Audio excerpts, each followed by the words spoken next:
Bonjour à tous, bienvenue sous le soleil d'Amsterdam où on n'est pas venu voir des marins qui chantent, mais on est venu essayer le tout nouveau Touran. C'est vrai qu'il n'en a pas l'air comme ça, mais ce Touran est une toute nouvelle voiture. Il adopte enfin la plateforme modulaire MQB, commune à de nombreux modèles au sein du groupe Volkswagen. Il s'allonge de 13 cm et, surtout très important, la distance entre les roues avant et arrière augmente de 11 cm pour dégager plus d'espace à l'intérieur. Et d'ailleurs, on va aller voir à quoi ressemble ce nouveau Touran à bord.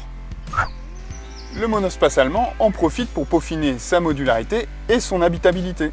À l'arrière, on trouve toujours 3 sièges individuels, rabattables, inclinables et coulissants sur 20 cm. Comme auparavant, le Touran peut aussi compter 2 places supplémentaires en option pour accueillir jusqu'à 7 passagers à bord. Tous ces sièges peuvent disparaître dans le plancher pour libérer un volume de chargement qui culmine jusqu'à près de 2 mètres cubes. Dommage qu'on ne trouve pas dans ce Touran quelques astuces comme dans certains grands monospaces, comme les boutons dans le coffre permettant de rabattre les sièges à distance. Je vous disais tout à l'heure que ce nouveau Touran avait changé de plateforme et on va voir que ça a une grande importance sur la conduite. En changeant de base technique, le nouveau Touran peut enfin s'offrir le niveau de technologie embarquée des derniers modèles. La nouvelle génération de Touran accueille les dernières aides à la conduite à la mode, comme le régulateur adaptatif, mais surtout en option, le Traffic Jam Assist qui permet une conduite autonome dans les embouteillages. La voiture gère elle-même la trajectoire et son allure jusqu'à 60 km/h sans intervention du conducteur.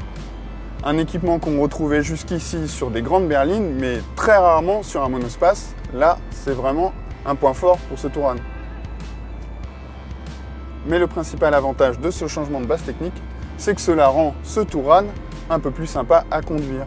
On trouve, comme sur la Golf par exemple, une direction légère, précise, une commande de boîte facile à manier, des commandes douces. Vraiment, on s'ennuie moins au volant de ce Touran. Il adopte évidemment les moteurs de dernière génération du constructeur allemand, comme ce 2 litres TDI 150 chevaux, un moteur coupleux plutôt souple.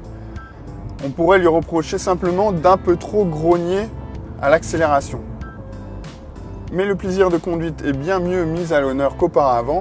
On trouve même le système de programme de conduite à la carte, avec les modes éco, confort, normal et sport, permettant d'agir sur la réponse de l'accélérateur, la direction et même l'amortissement.